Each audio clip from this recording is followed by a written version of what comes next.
If a teacher spends the whole day teaching, guiding, and caring for learners, but did not complete one document, did that teacher really serve or did not serve the actual teaching duty? Those are the days when my voice is hoarse from teaching.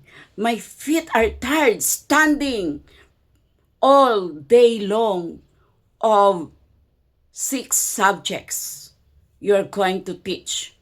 Sometimes it is 4 or 5 or 6 subjects that being assigned to us by our school.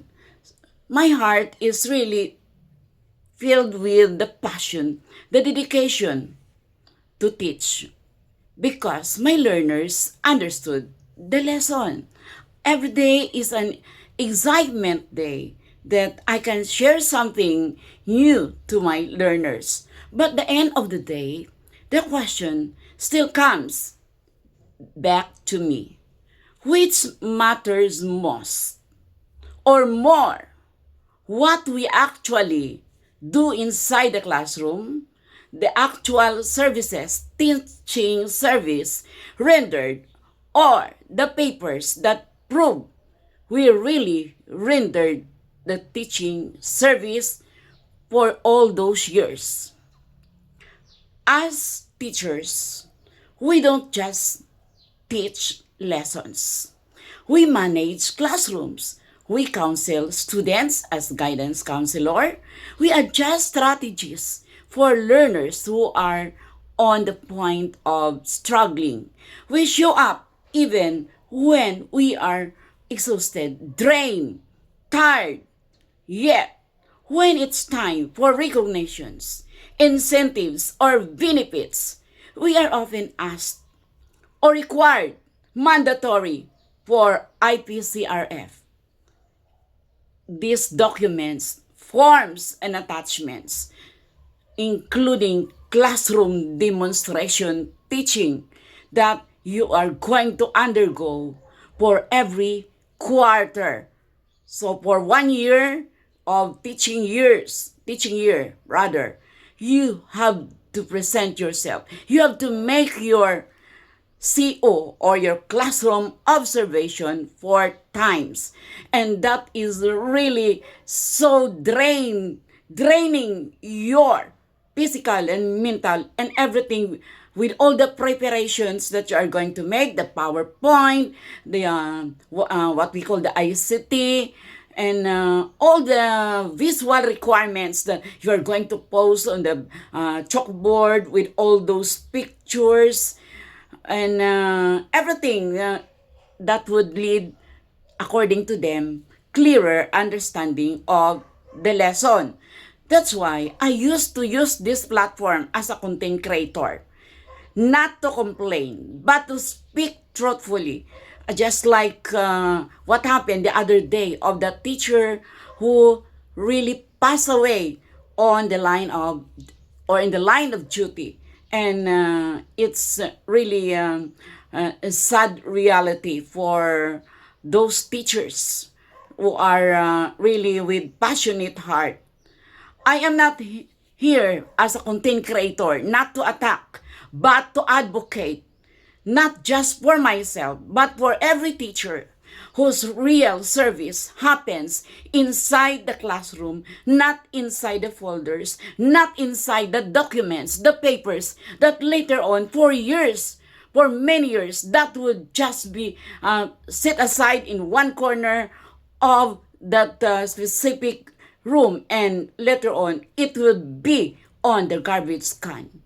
So I am just raising my voice about this and advocacy, a voice for actual teaching service, a space to tell teacher stories, a reminder that teaching is more than documentation or with those individual commitment papers that we are going to submit to be reviewed, that you're going to present to all of those bureaucratic officers that they would scrutinize whether you have really rendered the service. And the worst thing, if the one who is observing you on the classroom is already negative to you, you cannot gain a rating of 9 or 10. It's always in IS, needs improvement. So I really have that empathy, sympathize with a teacher who collapsed the other day, making the classroom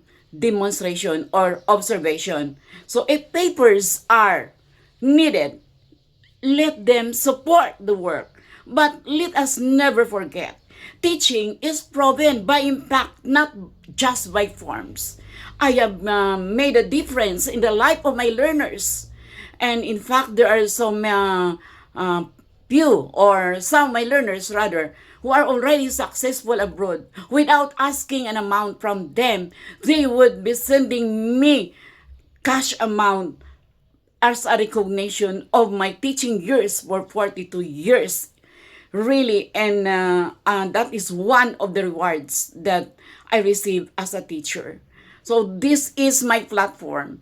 This is my expression. No one can tell me to delete or remove this video for now. I am shouting for what we call justice, a call for justice. My heart bleeds. Yes, it's heartbreaking that with a piece of paper, I need to prove myself that I really rendered those services, those nonsense requirements. Which is more valuable? You can present your documents, but without actually rendering services to the learners and without touching the lives of your learners. So this is an emotional content, and I'm just expressing what is inside me. For 42 years, I have been teaching. I don't deserve this more than one half of my life. Then those teachers who are new in the teaching profession, they received their PBB 2023. Why not me? I deserve that. I'm making a difference in the life of my learners.